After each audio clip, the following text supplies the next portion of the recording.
이 새벽을 주님과 2부 돌아왔습니다. 이 시간에는 주는 사랑체 교회 박창형 목사님께서 요한복음 4장 1절에서 3절까지의 말씀을 본문으로 예수님의 정체란 제목의 하나님의 말씀 전해주시겠습니다. 창세기가 물질적 세계의 창조를 다루고 있다면 요한복음서는 영적인 차원에서 교회의 창조를 주된 주제로 삼아 다루고 있습니다. 하나님께서 아담 때부터 품고 계셨던 인류 구원에 대한 계획과 비밀을 예수님을 통해 드러내시고 진행하시는 사건들을 요한복음서는 깊이 다루고 있습니다.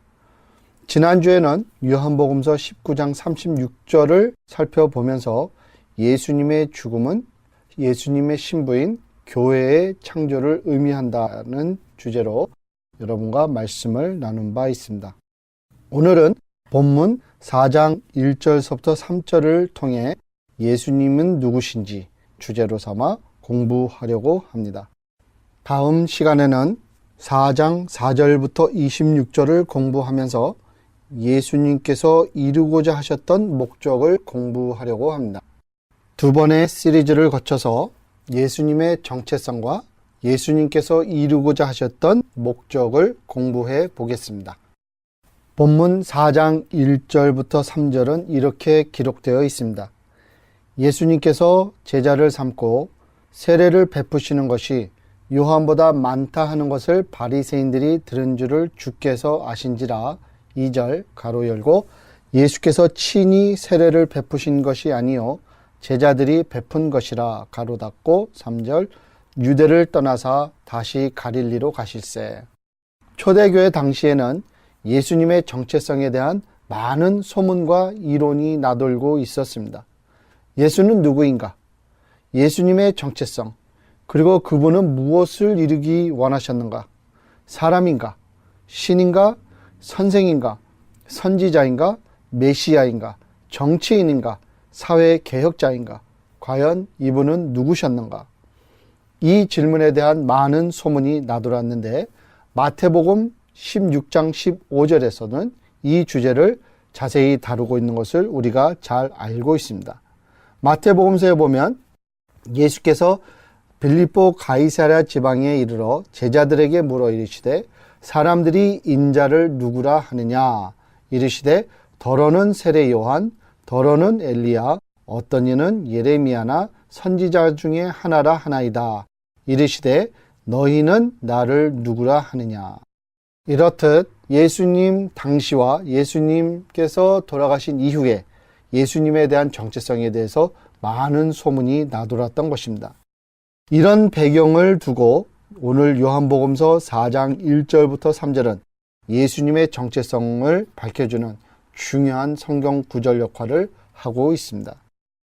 이 성경 구절을 이해하려면 예수님 당시까지의 유대인 역사와 예수님께서 사역하시던 당시 상황에 대한 배경 설명이 필요합니다. 유대인들은 12지파로 구성된 민족입니다. 흩어져 살던 12지파를 다윗이 통일시켜 단일 국가를 형성하고 주전 1010년부터 970년까지 왕위를 누리며 이스라엘을 왕성한 국가로 성장시켰습니다. 그러나 솔로몬이 통치한 40년 만에 극에 달하는 사치와 정욕스러운 생활 그리고 가혹한 통치로 인해 나라가 쇠망하게 됩니다. 열왕기 상하에 잘 묘사된 그의 사치스러운 생활과 그가 자랑한 부는 바로 백성들의 배고픔이요 고달픔과 일치한 것입니다. 솔로몬 왕이 건축한 예루살렘 성전과 솔로몬 궁은 20년을 걸려서 만들어진 거대한 건물들이었다고 열왕기상 9장 10절은 기록하고 있습니다.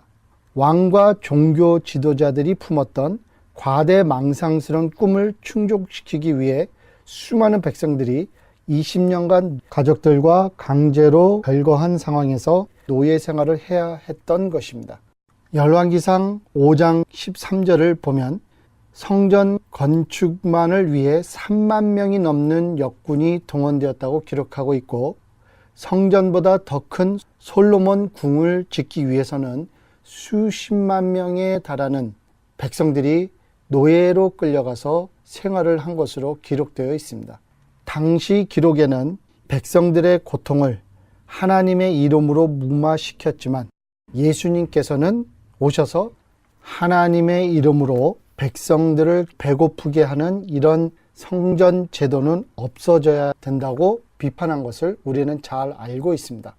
사도행전 6장과 7장을 보게 되면 스데반 집사가 종교 지도자들 앞에서 사람이 만든 예루살렘 성전 안에는 하나님이 거하지 않는다고 주장하므로 벌 맞아 죽게 되는 것을 우리는 잘 기억해야 됩니다. 뿐만 아니라 예레미야서를 비롯해서 예수님께서도 백성들의 어깨에 무거운 짐을 주는 성전 제도를 가리켜서 강도의 굴혈이라고 비판하신 것을 우리는 잘 새겨들어야 될 것입니다. 그러면서 강조된 것이 무엇입니까? 바로 사람이 참된 성전이라는 것을 신약시대에 와서 밝혀주신 예수님의 말씀을 중심 삼아서 우리는 솔로몬의 성전과 그와 유사한 제도들을 비판할 수 있어야 되는 것입니다. 즉 하나님의 입장에서 볼 때는 사람의 생명이 가장 중요하고 사람이 가장 고귀하다는 것입니다. 때문에 우리가 솔로몬 궁이나 예루살렘 성전을 볼 때는 예수님께서 전하신 복음의 시각으로 보아야 된다는 것입니다. 그러지 못하기 때문에 오늘날도 많은 종교 지도자들이 백성들이 힘들게 벌어서낸 귀한 재물을 가지고 하나님께서 하나도 귀중히 여기시지 않는 건물을 짓는데 수억 원을 들여 하나님의 이름으로 건물을 짓는데 낭비하는 것을 볼 수 있는 것입니다. 이 주제는 또 다른 시간에 깊이 다루어져야 될 중요한 주제입니다. 다시 솔로몬 왕에게 돌아가서 열왕기상 11장에 보면 솔로몬 왕에게는 후궁이 700이요 첩이 300이 있었다고 자랑하고 있습니다. 백성들의 고달픔에 대해선 전혀 무감각했던 사치스러운 왕이었던 것입니다. 여러분들께서 시간이 나시면 열왕기상 12장 1절부터 16절을 성령의 눈으로 자세히 보시기를 권해드리겠습니다. 거기 보면 이런 스토리가 기록되어 있습니다. 솔로몬 왕이 죽자 그의 아들 르호보암이 왕자리에 앉게 됩니다. 그랬을 때 많은 백성들이 그에게 찾아가서 이렇게 고하고 있습니다. 4절에 보면 왕의 아버지가 우리에게 멍에를 무겁게 하였으나 왕은 이제 왕의 아버지가 우리에게 시킨 고역과 매운 무거운 멍에를 가볍게 하소서. 그리하시면 우리가 왕을 섬기겠나이다. 이렇게 백성들이 요구하자 르호보암은 잠시 생각할 시간을 달라며 사신들을 돌려보냅니다. 그리고 3일 후에 찾아간 사신들에게 이렇게 답을 합니다. 12장 14절을 보면 내 아버지는 너희의 멍에를 무겁게 하였으나 나는 너희의 멍에를 더욱 무겁게 할지라. 내 아버지는 채찍으로 너희를 징계하였으나 나는 전갈 채찍으로 너희를 징치하리라 하니라. 이렇게 왕이 백성들의 고달픔을 듣지 않자 10지파들이 이스라엘을 떠나겠다고 선포합니다. 그래서 결과로 주전 922년에 이스라엘은 두 나라로 분열됩니다. 북쪽은 사마리아를 수도로 삼은 이스라엘이라는 나라로 남쪽은 10개 지파가 모여 유다라는 나라를 형성하게 됩니다. 서로 왕숙으로 지내다 주전 722년에 북쪽의 이스라엘은 아수르에 의해 완전 붕괴되고 흔적이 없이 지워지는 운명을 맞이하게 됩니다. 주전 586년에 유다마저도 바벨론에 의해 점령되고 바벨로니아의 포로가 되어서 디에스포라의 생활을 시작하게 됩니다. 36년간 일본 사람들의 통치를 경험했던 한국분들이 잘 알다시피 포로 생활이란 정말 눈물겨운 생활이었던 것입니다. 서글프고 고달픈 생활이었던 것입니다. 이런 고달프고 서글픈 생활을 하던 유대인들 사이에서 싹튼 것이 바로 유대주의라는 것입니다. 유대주의란 유대인들의 혼 또는 유대인들의 정서, 유대인들의 민족성, 그 유대인들의 종교, 풍습, 문화 모든 것을 통틀은 그들의 삶의 방식을 의미합니다. 그런데 이 유대주의가 가지고 있던 가장 중요한 요소가 하나가 있었는데 그것은 바로 유대 민족 국가의 건립에 대한 염원이었습니다. 당시 유대인들이 품었던 유대인들의 국가 건립에 대한 꿈을 이사야서 40장서부터 55장이 잘 다루어 주고 있습니다. 그래서 유대인들이 국가를 건립하기를 꿈꾸기 시작을 했는데 그 방법으로 채택한 것이 바로 구약에 근거한 유대 종교였습니다. 그래서 그들이 가졌던 유대 종교는 하나님이 주신 율법에 순종하자라고 하는데 중점을 두고 있습니다. 즉 하나님께서 주신 율법을 지키면 하나님께서 유대인들에게 국가를 허락해 주실 것이다 라고 하는 방정식을 가졌던 것입니다. 그래서 국가를 세우겠다는 염원과 그 방법으로 하나님의 율법을 지키겠다고 하는 종교의식, 그 두 가지가 연합돼서 유대인 민족을 하나로 묶어주기 시작을 했던 것입니다. 이렇듯 유대주의와 유대 종교가 자리 잡기 시작할 즈음인 주전 538년에 바사왕 고레스가 조소를 내리게 됩니다. 바사왕 고레스란 King of Persia, 즉 오늘의 이란을 가리키고 있는데 당시에는 큰 왕국이었습니다. 그 바사왕 고레스가 조서를 내렸는데 그 조서란 오늘날로 말하자면 대통령의 행정명령과도 같습니다. 왕이 내린 명령인 것입니다. 이 명령에 대한 내용이 에스라 6장에 자세하게 기록되어 있습니다. 그 내용을 요약한다면 디에스포라 유대인들은 예루살렘으로 돌아갈 것과 예루살렘 성전을 재건할 것과 예루살렘에 돌아가서 유대인들은 살림을 차릴 것을 명령하고 있습니다. 그러나 다수의 유대인들은 예루살렘으로 돌아가지를 않습니다. 자기들이 벌써 자리하고 생활터전이 잡힌 곳에서 살기를 선호했던 것입니다. 그러자 학개 및 스가랴 등 선지자들이 디에스포라 유대인들에게 예루살렘으로 돌아올 것을 선동하기 시작합니다. 그때 느헤미야가 등장합니다.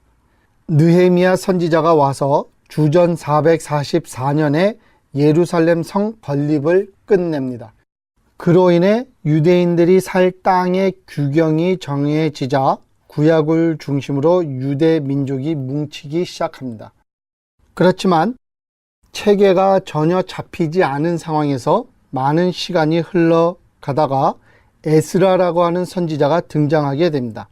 에스라 선지자가 주전 약 430년경에 출현해서 모세 오경을 토대로 두 가지를 강조하게 되는데 첫째로는 구약의 율법을 강조하기 시작했고 둘째로는 유대인들의 단일 민족성을 주장하면서 이방인들과의 혼인을 정죄하고 또 이방인들과의 접촉을 거부하기 시작합니다. 이에 대한 내용이 에스라 9장에 잘 묘사되어 있습니다. 많은 학자들은 에스라를 유대주의의 창시자로 인정하고 있습니다. 그로 말미암아 유대인들 사이에서 율법을 중요시 여기는 엄격한 종교 제도가 자리를 잡게 되고 유대 민족들에 대한 자만심 또는 우월심이 강조되면서 타 민족을 이방시 여기는 문화가 자리 잡게 됩니다.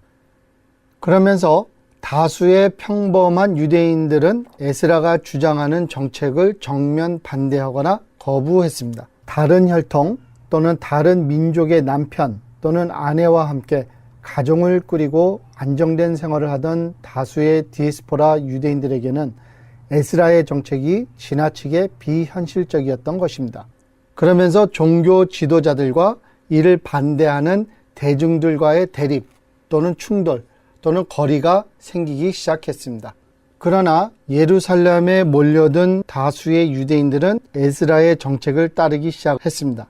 그러면서 에스라의 정책은 뜻하지 않은 결과를 초래하게 됩니다. 바로 유대인들과 접촉을 가진 타 민족들이 유대인들을 미워하기 시작했던 것입니다. 타 민족을 배타하고 자기들만이 우월하다는 것을 강조하는 유대인들을 많은 민족들이 미워하기 시작했던 것입니다.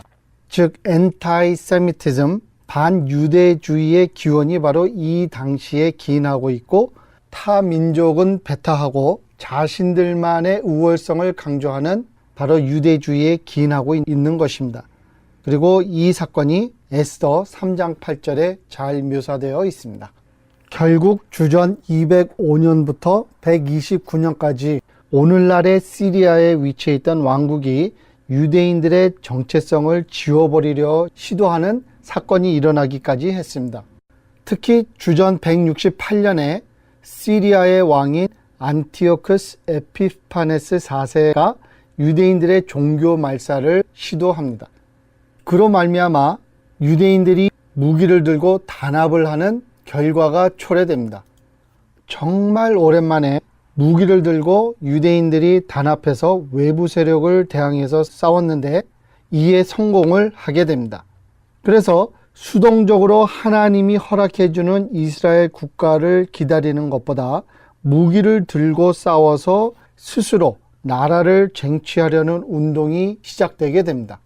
당시 시리아를 상대로 싸울 때 마카비안이라는 이름을 가진 대제사장 집단이 앞장섰었고, 시리아를 상대로 싸워서 승리한 이후 주전 129년부터 63년까지 국가가 잠시 설립되었는데, 이때 크게 공을 세운 마카비안들이 나라를 이끄는 자리에 앉게 됩니다. 마카비안들이 이스라엘을 통치하기 시작하면서 도저히 자기들의 힘만으로는 나라를 통치하기가 어렵다고 판단되자 외부 세력의 힘을 받아서 이스라엘을 통치하기 시작하게 됩니다. 그러자 외부 세력과 결탁한 마카비안들을 반대하는 세력이 또 일어나기 시작했습니다. 그 반대 세력 중 가장 큰 세력을 형성한 그룹이 바로 바리세파였습니다. 바리새인 또는 바리세파라는 원래 단어 의미는 분리주의자라는 뜻을 가지고 있습니다. 즉 이들은 율법만을 지키자라고 고수하면서 외부와의 관계를 완전히 거부하는 믿음을 가진 종교 집단들이었습니다. 이렇듯 유대인 사회에는 여러 대립되는 생각들을 가진 집단들이 여럿이 생겨났고, 그들이 서로 다투기 시작을 하면서 오늘날 학자들에게 알려진 주데안 시빌 워, 즉 유대인들의 대내란이라는 시기가 시작했습니다. 주전 103년부터 76년까지 유대를 통치했던 마카비안의 지도자 알렉산더 제네수라는 통치자는 사두개파를 지원했고, 그들과 함께 손을 잡고 바리세파 및 그 외 다른 반대 세력들과 심하게 다투기 시작했습니다. 그래서 주데안 시빌 워, 즉 유대인들의 대내란을 통해서 약 5만 명이 넘는 숫자가 죽는 결과를 낳고, 내란이 끝난 후 알렉산더 제네우스는 800명의 바리새인 지도자들을 한데 모아놓은 후 그들이 보는 앞에서 그들의 아내와 자녀들을 잔인하게 죽이고, 마지막에는 바리새인들을 십자가에 매다는 방법으로 몰살시킨 것으로 당대의 역사는 기록하고 있습니다. 아주 피비린내 나는 내란이었던 것입니다. 그 후 바리새인들은 무력 사용을 절대로 금하는 원칙을 채택했고, 율법을 지키는 것 외에는 절대 관여하지 않는 방침을 가지게 되었습니다. 그리고 원수 갚는 일은 하나님께 맡긴다라는 신앙을 갖기 시작했습니다. 이런 상황에서 로마가 예루살렘을 통치하는 시점에 이르게 됐을 때 로마 정부는 유대인들이 거부했던 헤롯을 퍼펫 왕으로 앉히고 무력 사용을 절대로 금하는 원칙을 가진 바리새인들에게 힘을 실어주고 예루살렘을 통치하게 됩니다. 이렇게 진지하고 흥미롭고 혼란스러운 상황 속에서 예수님께서 등장하셨습니다. 설명드린 바와 같이 예수님께서 등장하신 때에는 유대인들이 눈에 가시로 여기는 헤롯이 예루살렘을 통치했고, 마카비안의 후세 세력들이 있었고, 바리세파가 있었고, 사두개파가 있었고, 또 그 외에 성경에서 언급되어 있는 젤럿당이라는 세력도 있었고, 성경에는 기록되어 있지 않지만 역사책을 통해서 확실하게 확인된 바 있는 에센이라는 그룹도 있었습니다. 젤럿 당은 무기를 들고 무력을 사용해서 이스라엘의 국가를 건립하겠다는 생각을 가진 세력들이었고, 에센이라고 하는 그룹은 세상을 등지고 동굴 속에서 오직 종교 생활에 심취해 있던 그룹이었습니다. 그리고 우리가 잘 알고 있는 세례 요한의 세력도 있었습니다.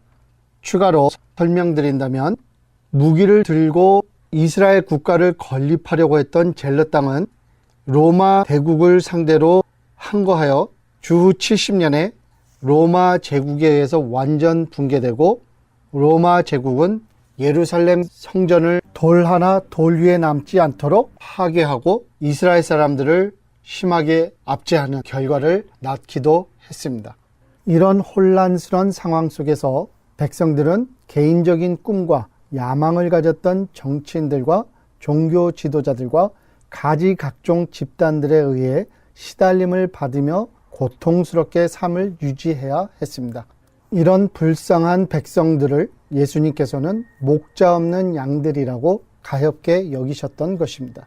이런 정치, 사회, 종교적 배경을 두고 당시 로마인들과 이스라엘 사람들은 예수님의 정체에 대하여 질문하고 있었던 것입니다. 그는 과연 누구인가? 그는 과연 메시아인가? 그는 과연 칼을 들고 이스라엘의 국가를 건립하는 데 앞장설 정치적, 군사적 지도자인가? 아니면 그는 종교 지도자인가? 아니면 그는 나약한 한 인간에 지나지 않는가? 이런 여러 가지 질문이 있었던 것입니다. 이런 배경을 두고 오늘 본문은 사람들이 예수님에 대하여 가지고 있었던 잘못된 견해, 잘못된 기대, 잘못된 해석에 대하여 일침을 가하고 있는 것입니다. 예수님을 따르는 사람들이 많았지만 예수님께서는 그들을 버려두시고 그들을 떠나서 사마리아로 떠나는 과정을 오늘 본문은 전해주고 있습니다. 이것을 통해서 요한복음이 우리에게 전하고자 하는 것은, 그 시대에 말하고자 하는 것은, 예수님께서는 종교 지도자가 아니다. 예수님께서는 정치인도 아니다. 예수님께서는 이스라엘이라는 국가를 건립하기 위해서 오신 분도 아니다라는 것을 강조하고 있는 것입니다. 아울러 당시 사람들이 수많은 사람들의 피를 흘려가면서까지 쟁취하려고 했던 권세력도 가지고 계신 분이 아니라는 것을 암시해주고 있다고 생각합니다. 많은 사람들이 주려 했고 원하셨다면 줄 수 있었던 권세력을 예수님께서는 스스로 포기하신 모습을 오늘 요한복음서는 우리에게 보여주고 있는 것입니다.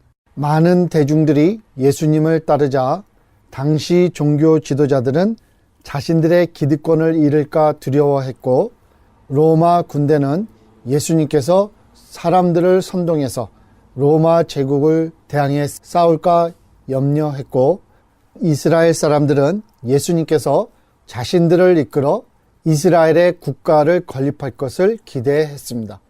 로마 사람들도 이스라엘 사람들도 예수님에 대한 정체를 오해했었고, 그로 말미암아 예수님께서 어처구니 없는 죽음을 당하신 것을 오늘 요한복음서는 우리에게 확연하게 보여주고 있는 것입니다. 그러면서 잘못된 생각을 가지고 따르던 유대인들을 뒤로하고 예수님께서 사마리아로 떠나시는 모습을 오늘 본문은 소개해주고 있습니다. 과연 예수님께서 사마리아로 가신 그 의미는 무엇인지를 다음 시간에 요한복음서 4장 4절부터 26절을 공부하면서 그 비밀을 같이 살펴보도록 하겠습니다.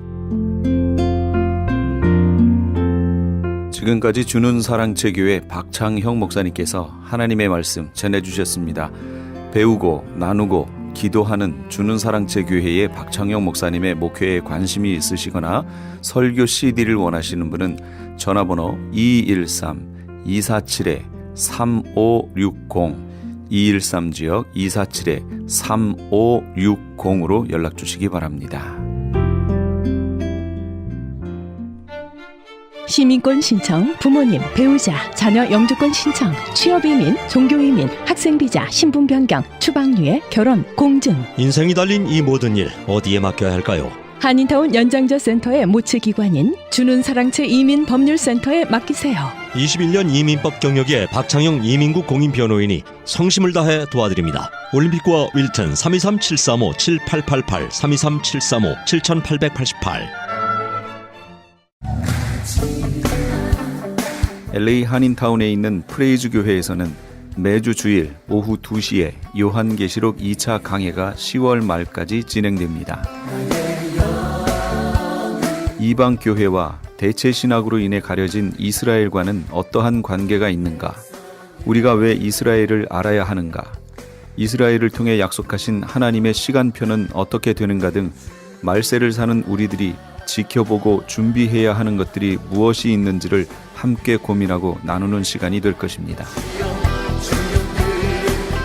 요한계시록 강의를 듣기 원하시는 성도님들은 2668 웨스트 피코 블루버드 피커와 켄모어가 만나는 곳에 있는 프레이즈 교회로 오시거나 전화 213-700-9833 213-700-9833번으로 문의하시기 바랍니다.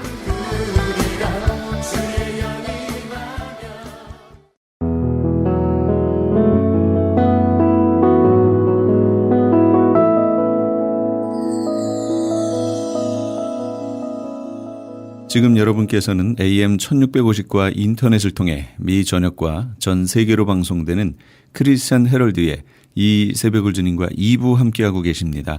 방송 시간과 설교 편성표는 크리스찬 헤럴드 신문 주간 편성표나 홈페이지chtv1888.org에서 확인하실 수 있습니다. 계속해서 이 시간에는 복음장로교회 김상덕 목사님께서 마태복음 5장 21절에서 22절까지의 말씀을 본문으로 영혼의 질병을 다스려서 건강하게 살아라 라는 제목의 하나님의 말씀 전해주시겠습니다.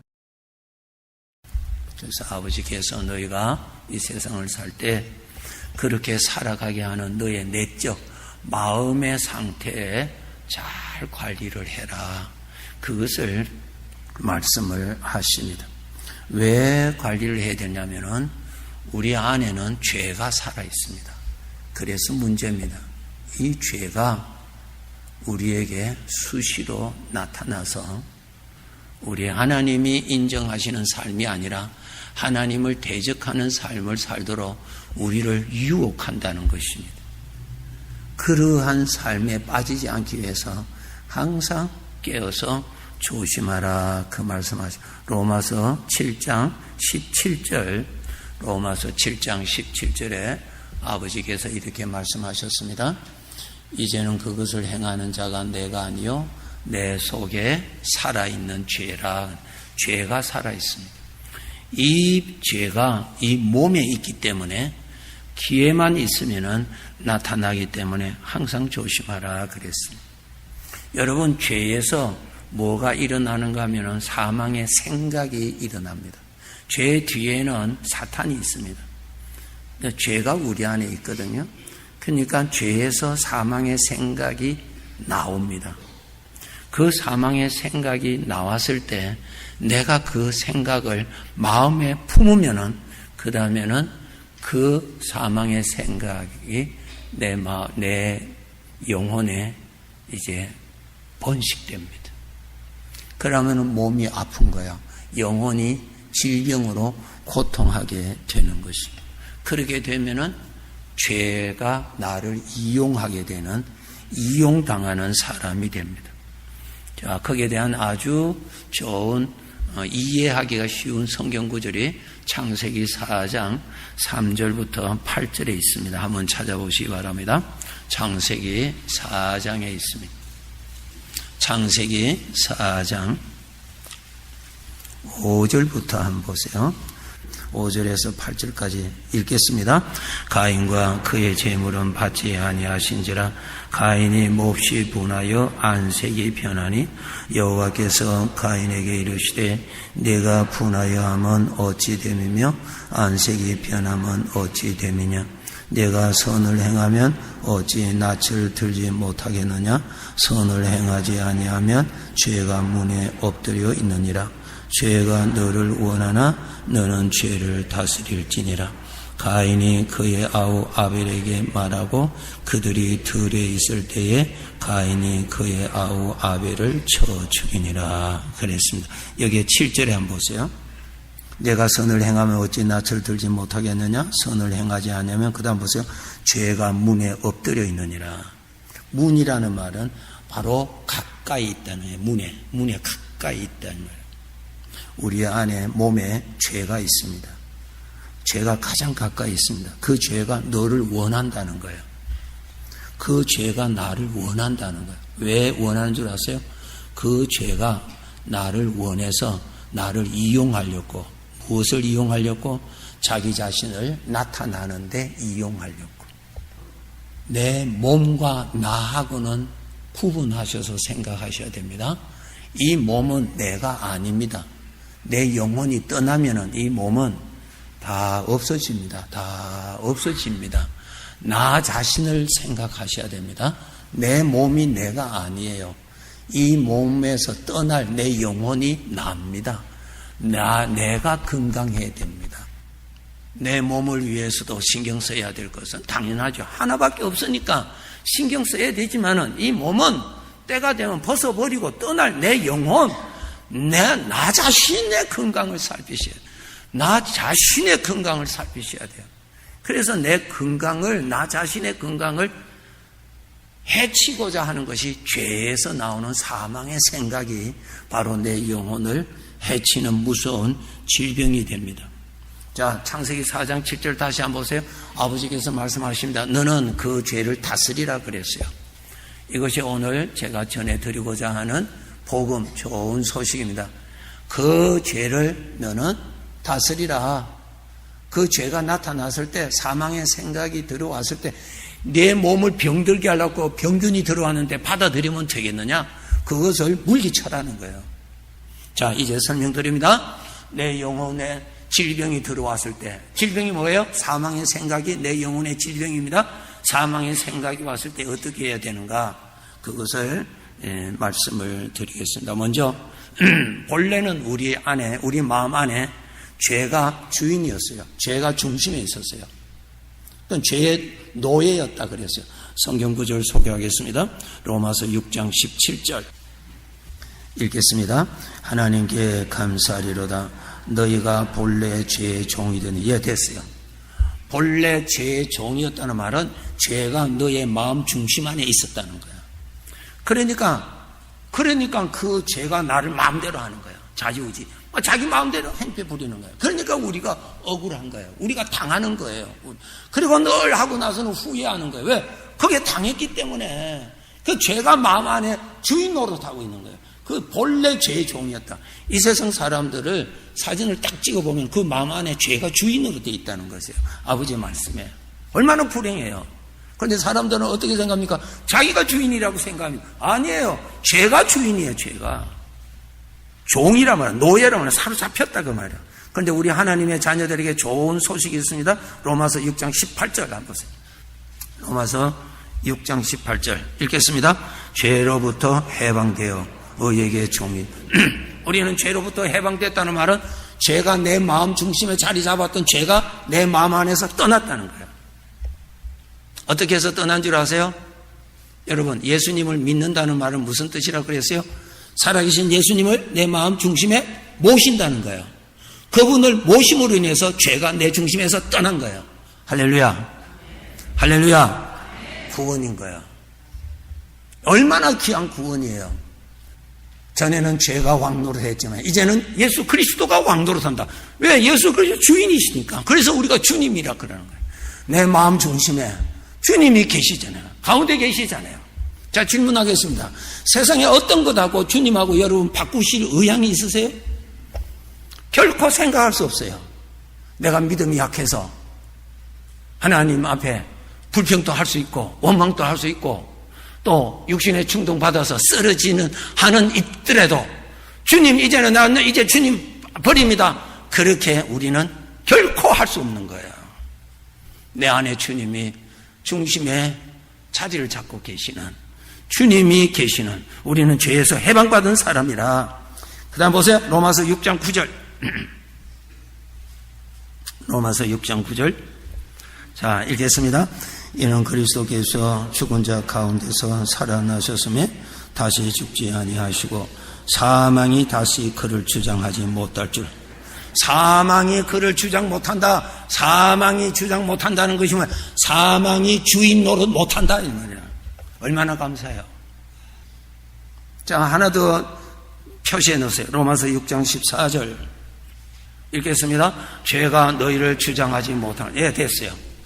죄가 너희를 주장하지 못한다. 이제 주인이 아니니까 마음대로 나를 못하거든요. 주인이었을 때는 마음대로 주장하지요. 주인이니까 마음대로 시킨다고. 마음대로 시킨다고. 이제는 못한다는, 주장 못한다는 거예요. 이 세상의 모든 불신자들이 사탄의 거짓에 설득당해서 종노릇하고 있습니다. 누가 그것을 이겨요? 누가 그것을 벗어날 수 있어요? 우리가 IQ가 10이라면 그는 IQ가 100인데 어떻게 우리가 이길 수 있겠어요? 그래서 이 죄가 마음 바깥에서 찾아와서 생각합니다. 그 생각에 같이 가면은, 그 생각과 같이 좀 시간을 가지면은 반드시 빠지는 거예요. 반드시 빠집니다. 죄가 너희를 주장은 못하지만은 너가 거기에 미혹돼서 내 발로 따라가는 거야. 제일 좋은 예가 솔로몬 왕이 이방 여인을, 왕이니까 자기가 이방 여인을 사랑했다고요. 자기가 이방 여인을 사랑했어요. 그 다음에 읽어보니까 뭐래요? 이방 여인이 솔로몬의 왕의 마음을 끌고 가더라. 그 다음에 어떻게 돼서 하나님에게로부터 마음이 돌이켜 가버리더라. 자기가 간 거예요. 솔로몬 왕이. 여인이 왕을 끌고 갔어요? 아니죠. 자기가 그 여인 따라갔다고요. 그래서 우리 아버지가 늘 말씀하십니다. 너는 자유함을 받았는데 어떻게 또 술집에 가느냐 말이야. 또 왜 가느냐 말이야. 가지 말아라. 제발 가지 말아라. 가면은 또 당한다. 그래서 우리 성도들은 이것을 깨어서 하셔야 됩니다. 내 마음 바깥에 사망의 생각이 딱 왔을 때, 아, 요놈이 내 마음 안에 들어오려고 그러는구나. 우리 성도들은 하나님의 성전의 문지기입니다. 문지기예요. 이거는 하나님이 계시는 성전입니다. 우리 아버지가 계시는 성전이라고요. 우리는 이 문지기예요, 문지기. 이 문지기가 바깥에서 사망의 생각이 왔어요. 아, 이야기하자고. 그렇게 해서 내가 좀 들어가자고. 그러면은 우리가 이 집 주인 되시는 주님 앞에 가서 물어봐야 될 거 아니에요. 물어볼 시간 없으면 전화라도 하셔야 될 거 아니에요. 그 주님 앞에. 주님 이름 불러야 돼. 주님 이름. 주님, 저 엉뚱한 뭐가 왔는데 어떻게 할까요? 물어보세요. 주님을 생각하세요. 주님을 잠깐 있어 문 열어주지 마세요. 그 사망의 생각하고 대화하지 마세요. 대화하면 설득당합니다. 아담 하와가 범죄하기 전에 하나님 보고 하나님하고 동행하며 살았어요. 자기 눈으로 하나님 봤어요. 아담 하와가. 그렇게 보았는데도 사탄하고 대화하니까 사탄의 말에 다 넘어간 거예요. 그가 넘어갔는데 우리가 안 넘어가요? 그냥 다 넘어갑니다. 그래서 사망의 생각이 딱 오면은 정신 바짝 차리고 문 딱 걸어 잠그고 주님 앞에 가야 돼요. 주님. 왜? 나는 문지기니까. 주인을 찾아야 돼. 주님 앞에 가야 돼. 주님 앞에. 주님 생각하고 주님 바라보고 주님 그럼 가만히 있어. 문 딱 걸어 잠그고 품지 말고 걸어 잠그고 주님을 만나야 돼. 그때 주님을 만나요. 주님을 만나고 있으면은 사망의 생각이 소리 없이 쏙 떠나버려. 경험하신 분만 하면 이렇게 해서 우리가 나의 건강을 해치려고 오는 아버지께로부터 받은 재산 강도짓 하려고 오는 적을 물리치는 비결이에요. 자기 자신을 철저하게 지켜라. 잠언 4장 23절 한번 보세요. 자, 읽겠습니다. 모든 지킬 만한 것 중에 더욱 내 마음을 지켜야 할 것 가운데서 반드시 지켜야 돼. 너의 마음을 지켜라. 우리 문지기로 주셨다는 문지기. 우리 주님을 모시고 있는 이 마음의 문지기란 말이야. 이 문지기를 무엇을 지키는 것보다도 내 마음을 잘 지켜라. 지킨다는 말이 뭡니까? 도적이 들어오려고 한다는 거야. 강도가 들어오려고 한다는 거야. 그렇기 때문에 지키라는 거야. 깨어 지키라는 거예요. 아버지가 주신 재산을 빼앗아 가려고 온다는 거예요. 재산만 빼앗아 가는 것이 아니라 내 안에 무서운 병균을 가져와서 내 영혼을 병들게 하기 위해서 균을 가지고 온다는 거예요. 그래서 그것을 사망의 생각이라, 사망하게 하는 생각이라 말이에요. 조심하셔야 돼요. 항상. 시편 1편 1절에 보시면은 복 있는 자는 악인의 꾀를 따르지 아니하며, 악인의 꾀라 그랬어요. 꾀가 뭡니까? 유혹. 그게 안 따라간단 말이야. 그거 안 받아들인다 그 말이야. 복 있는 자는. 사망의 생각이, 나 죽이려고 오는 생각을 우리는 쉽게 받아준단 말이야. 습관이 돼서 그냥 쉽게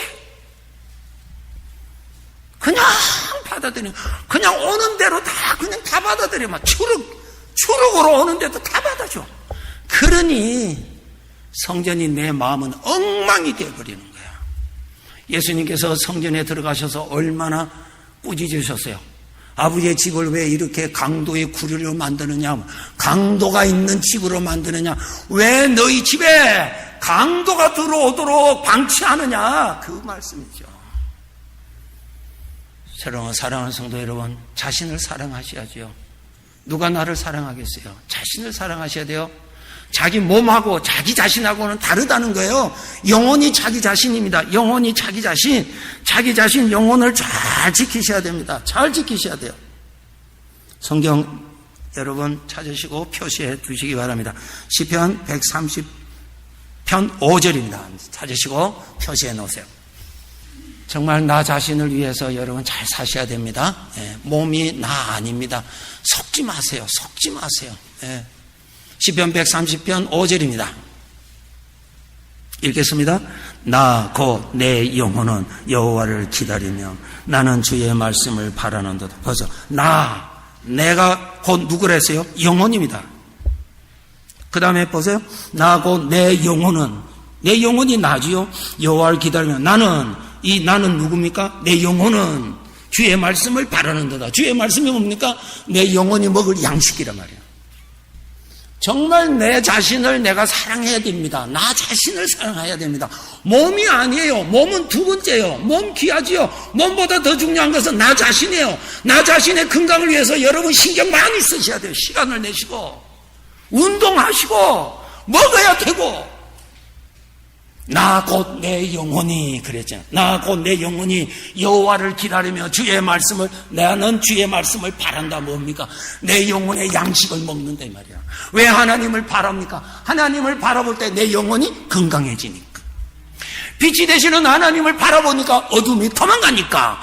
내 마음속에 들어오니 강도를 쫓아내는 비결은 빛이 되시는 하나님 앞에 가까이 가면은 강도는 내 마음에서 도망간다고 말이야. 아멘. 이렇게 하셔서 건강하게 사셔야 돼요. 건강하게. 오늘 우리들의 삶이 건강이라고 하는 것은 얼마나 우리에게 소중합니까? 그런데 우리가 깊이 생각해야 될 것이 자기 몸의 건강은 신경 쓰는데 자기 자신의 건강은 모른단 말이야.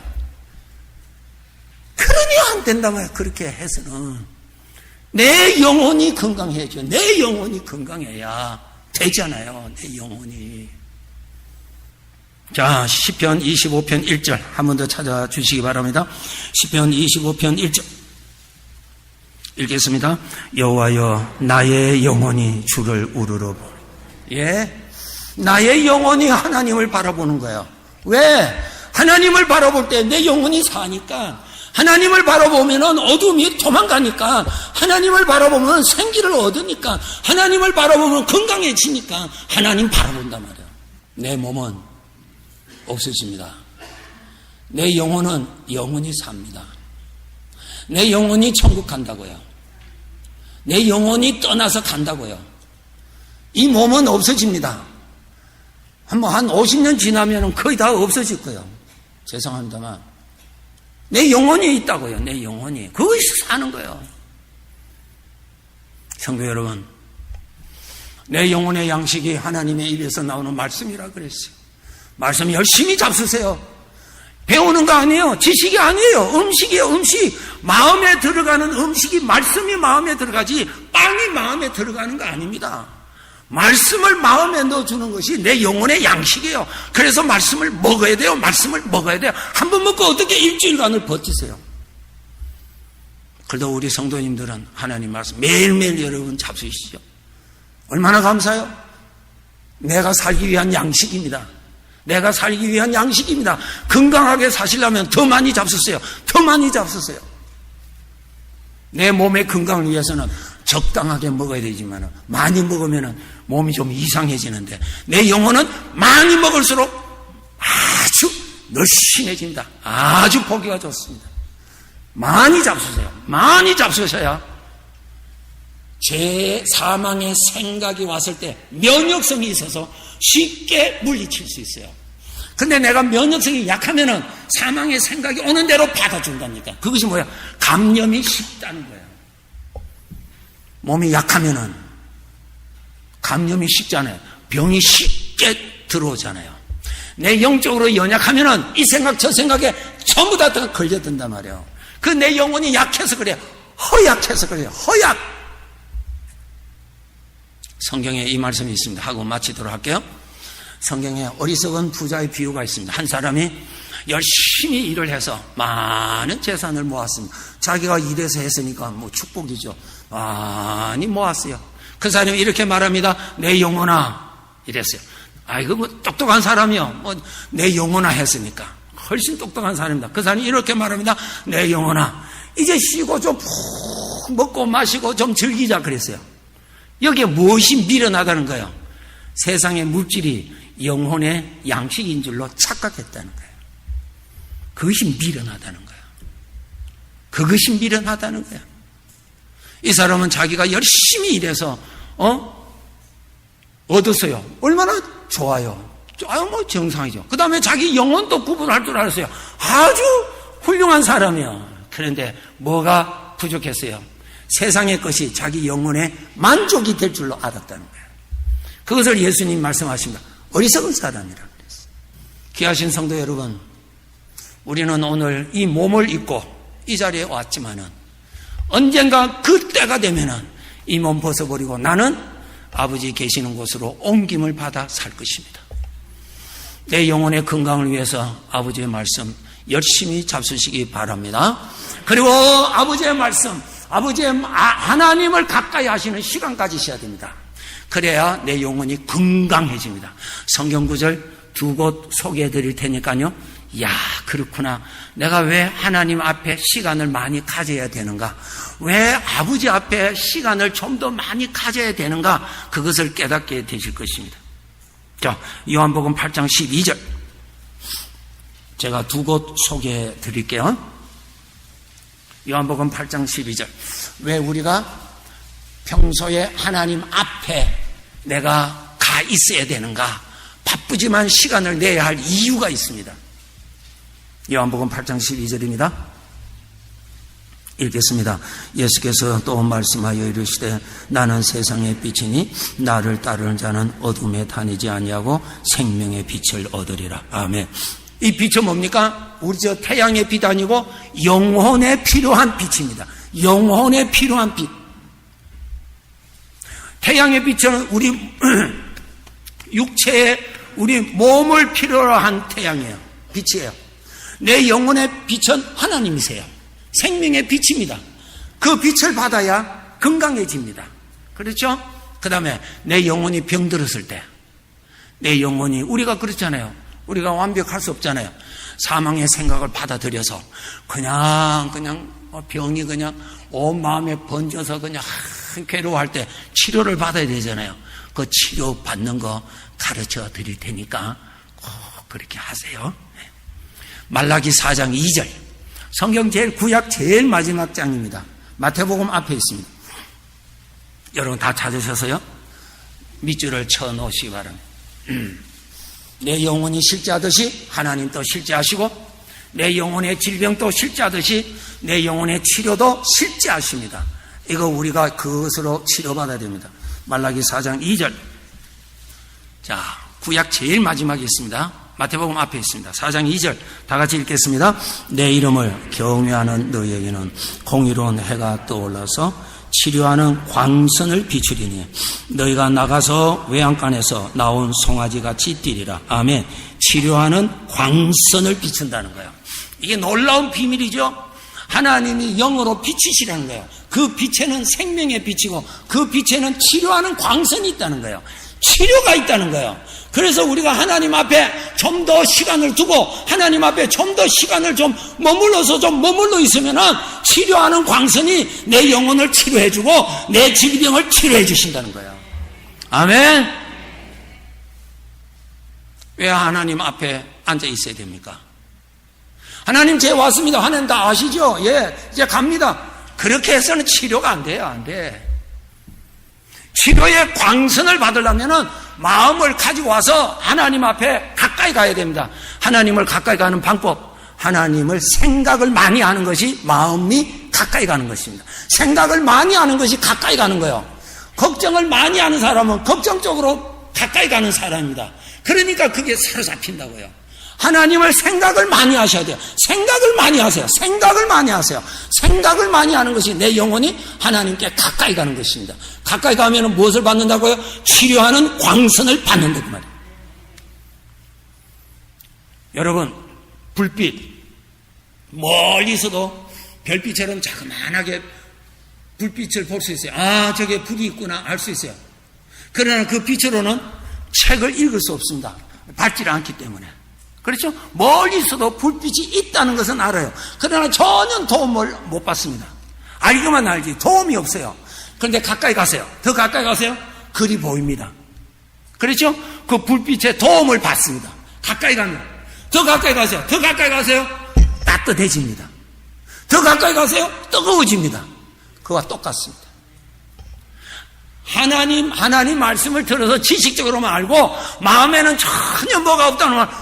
거리가 멀리 있다는 거예요. 멀리 있어요. 그러나 하나님에 대한 어떤 감동이 없어. 어떤 영향이 없어. 믿어나 안 믿어나 별로 차이가 없어. 그럼 멀리 있어서 그래요. 멀리 있어서. 한동안은 내가 은혜를 받고 뜨거운데 요즘은 별로야. 그것은 멀리 있다는 거예요. 멀리. 누가 불행해요? 자신이 불행해요. 자신이 불행. 멀리 있으면 어떻게 돼요? 사망의 질병에 걸릴 확률을 많이 가지고 있습니다. 짧은 세상에 건강하게 살아야 하나님이 기뻐하시는 삶을 쌓아서 천국에 가서 영광을 얻지요. 하나님 더 가까이 하시도록 노력합시다. 아멘. 하나님 가까이 하셔. 하나님 더 가까이 하면은 내 마음이 압니다. 내 마음에 감동이 일어나요. 나는 안 되더라. No. 불 가까이 가는데 따뜻하지 않다. 있을 수 없어요. 불 가까이 가면은 따뜻하게 되어 있습니다. 하나님 생각 많이 하셔서 내 영혼 건강받고 치료하는 광선 받아서 더 가까이 가면은 치료하는 광선 받아서 내 영혼에 상처난 거 회복받고 건강함 받아서 건강한 영혼 가지고 하나님 잘 섬기며 살아갑시다. 우리 하나님 은혜 치료하는 광선 내 병든 몸도 치료해 주시고 내 병든 영혼도 치료해 주시고 환경도 치료해 주시는 전능하신 치료의 광선이 있다는 것을 믿으시고 주님 앞에 가까이 가서 치료 받아서 영육 안에 강건함으로 살아가도록 주님의 이름으로 축복합니다. 지금까지 복음장로교회 김상덕 목사님께서 하나님의 말씀 전해주셨습니다. 복음장로교회는 1751 웨스트 라하브라 블루버드 라하브라에 위치하고 있습니다. 교회에 대한 자세한 안내나 신앙상담은 562지역 694-6214 562지역 694-6214번으로 문의하시기 바랍니다. 아니 당신 미장원 다녀왔어? 헤어스타일이 확 바뀌었네.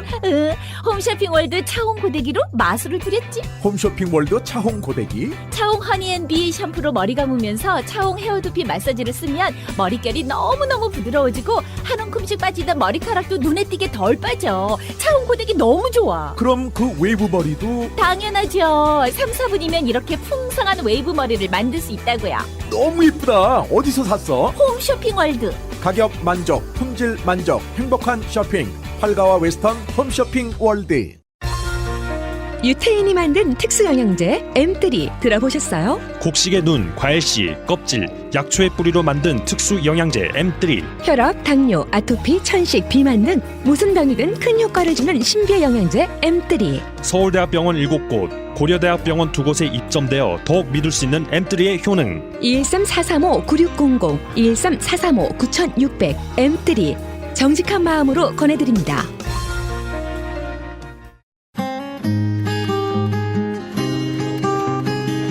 벽에 게시판.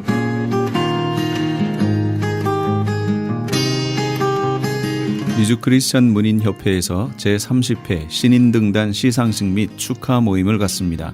일시는 7월 30일 토요일 오전 10시며 장소는 올림픽과 웨스트레이크가 만나는 곳에 있는 한미 장로교회입니다.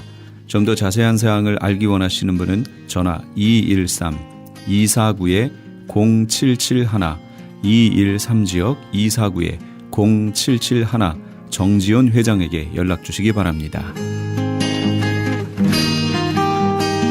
성경 통독 세미나 안내입니다. 하나님의 마음을 알아가는 성경 통독 세미나가 오는 8월 LA와 벨리 지역에서 개최됩니다. LA 지역은 8월 13일 토요일 오전 9시부터 오후 4시까지 LA 비전교회 본당에서 있으며 벨리 지역은 그 다음 주 토요일인 8월 20일 토요일 오전 9시부터 오후 4시까지 온누리 교회에서 있습니다. 세미나 강사는 온누리 교회 부목사이신 김권수 목사님이며 5시간 강의를 통해 성경 일독의 효과를 얻게 될 것입니다. 회비는 점심과 교재비로 20불이며 자세한 내용은 전화 213-434-7227 213지역 434-7227번으로 문의하시기 바랍니다. LA 한인타운에 있는 프레이즈 교회에서는 매주 주일 오후 2시와 매주 금요일 오후 7시에 요한계시록 2차 강해가 10월 말까지 진행됩니다. 이방 교회와 대체 신학으로 인해 가려진 이스라엘과는 어떠한 관계가 있는가? 우리가 왜 이스라엘을 알아야 하는가? 이스라엘을 통해 약속하신 하나님의 시간표는 어떻게 되는가 등 말세를 사는 우리들이 지켜보고 준비해야 하는 것들이 무엇이 있는지를 함께 고민하고 나누는 시간이 될 것입니다. 요한계시록 강해를 듣기 원하시는 성도님들은 2668 웨스트 피커 블루버드 피커와 캔모어가 만나는 곳에 있는 프레이즈 교회로 오시거나 전화 213-700-9833 213지역 700-9833번으로 문의하시기 바랍니다.